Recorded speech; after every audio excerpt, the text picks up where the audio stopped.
came across this ex-post by John Simpson of the BBC and thought, I have to make a video about this.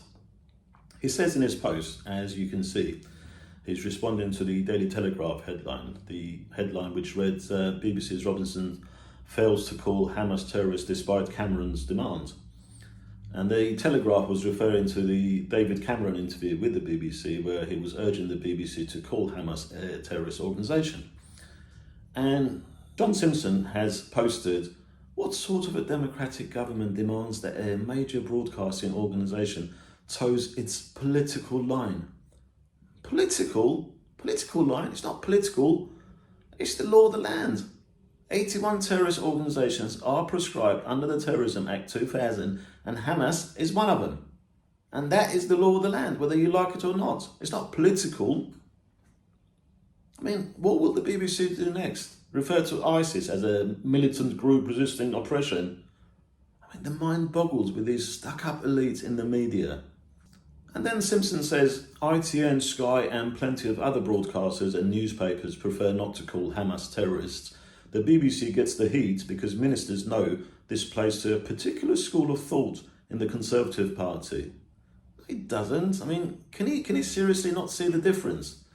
The licence payers don't fund Sky, ITN and other broadcasters that he is going on about. The licence payer doesn't have a say in the crap that you put out on the BBC and your misinformed opinions that you're trying to push down our throat and to present to our children watching you.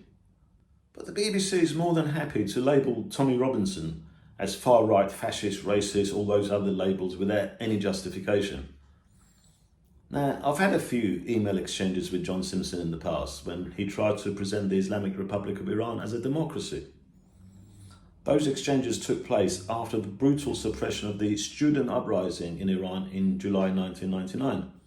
And I also once got into a heated debate with him at the Frontline Club, when once again he was trying to whitewash the Ayatollah regime in Iran and blame everything on the Pahlavi monarchy. Here's a clip of another piece of his nonsense and misinformation. Let's just watch it together. And then the Shah of Iran, the last Shah of Iran, for some reason or another, I think wanted to call it Iran. No, I think his dad did. His dad was pretty much of a Nazi sympathiser. Reza Shah, the founder of the Pahlavi dynasty, who modernised Iran, who made Iran a secular country, and Iran enjoyed years of progress under his leadership, did not change the name of the country from Persia to Iran because he was a Nazi sympathiser. Persia was just one part of Iran, one province. The country was always called Iran. Persia was what they called Iran in the West. It's as if England was called Hertfordshire or London. You only have to read the text from the pre-Islamic dynasties in Iran to see what the country was called. Or you can read the epic poems of Ferdowsi in the Book of Kings, which date back 1,000 years ago. There were no Nazis then, and they were all referring to the country as Iran.